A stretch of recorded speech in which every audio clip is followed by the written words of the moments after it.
Thursday, December 12, and it's 13 days to Christmas. Government awaiting advice from Attorney General on dissolution of Parliament and Natural Resources Fund closer to realization with signing of management agreement. Welcome to InfoHub. His Excellency President David Granger says he is awaiting advice from the Attorney General on the dissolution of Parliament. The head of state told the media that the matter is being discussed at Cabinet and is currently awaiting advice. At this stage, in fact, we discussed this matter at Cabinet yesterday, and at this stage there is no constitutional requirement to dissolve Parliament, and we are awaiting the advice of the Attorney General. President Granger made it clear that there is no breach of the Constitution. At present, we have not breached any constitutional principle, and when we get that advice, Cabinet will advise me, and we will dissolve Parliament. General and regional elections are set for March 2, 2020. For InfoHub, Anara Khan. Natural Resources Fund another step closer to realization as Ministry of Finance and Bank of Ghana sign management agreement. According to Finance Minister Winston Jordan, the MOU signed today between the Ministry and the Bank of Ghana is one more piece of evidence to bring accountability and transparency to the operations of the Natural Resources Fund.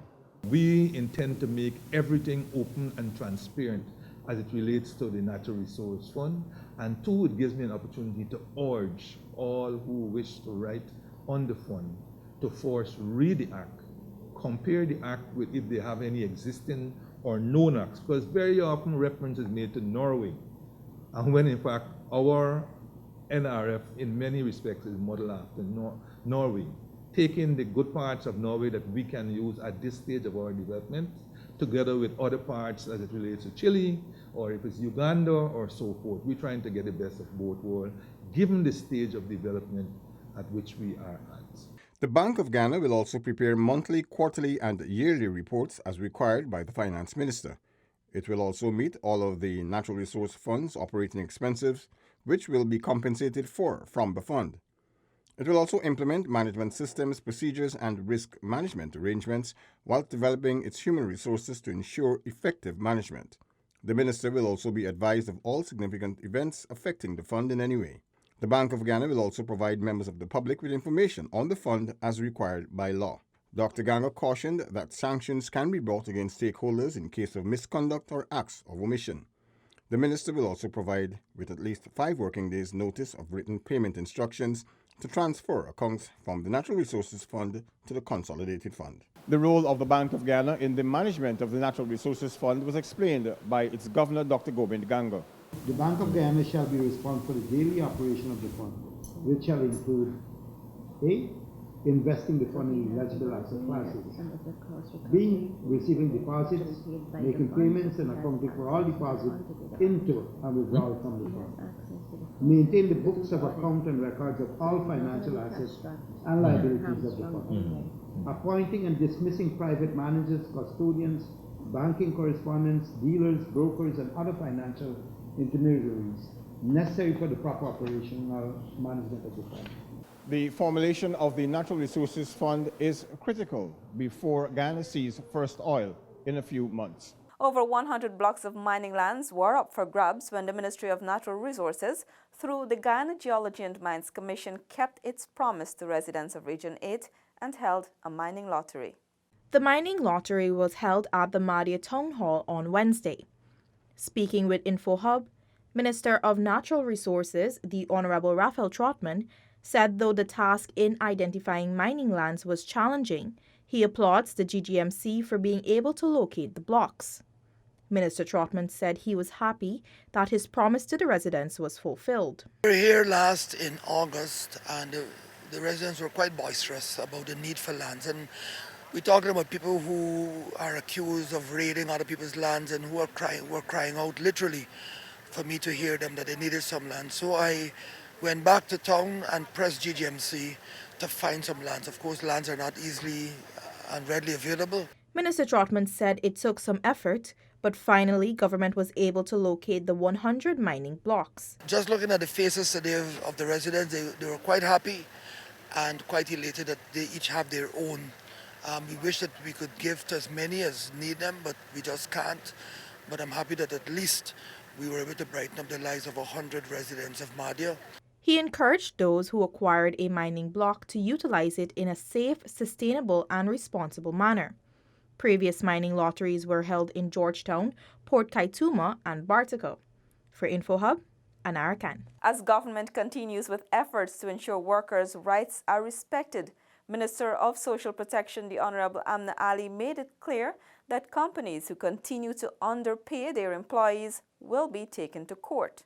Minister Ali, who was speaking on the DPI program One-on-One, noted that in many instances, agencies are being paid their fees, and by law, the employees must benefit from these earnings. Let me give you an example.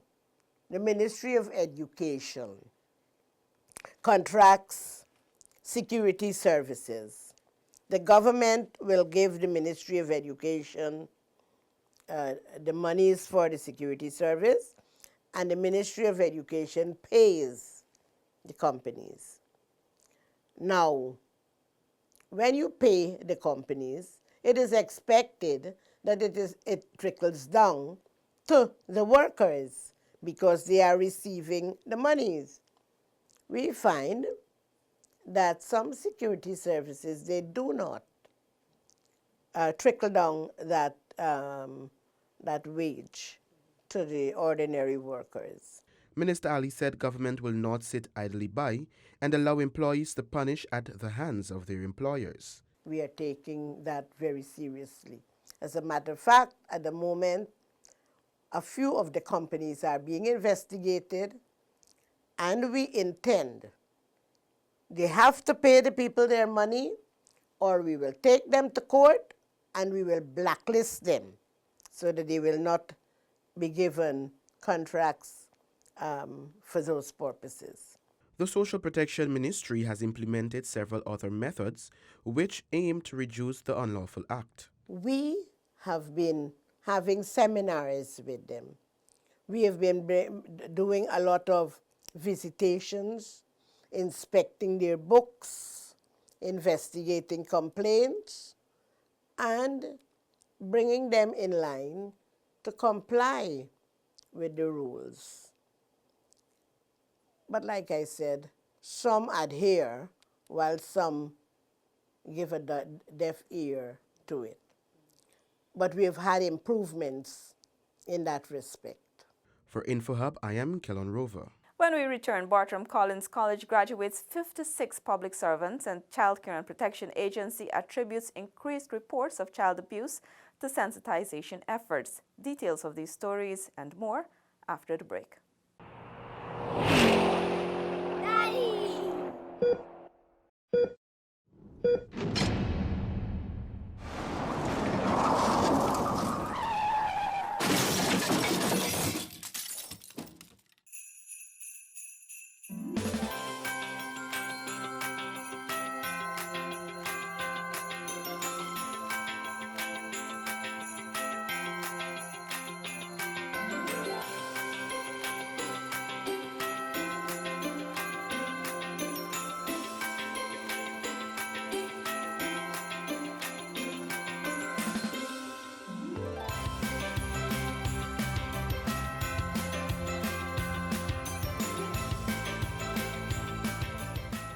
Welcome back. The Public Service is welcoming 56 newly trained cadets from the Bartram Collins College of the Public Service as the college held its third annual graduation ceremony today.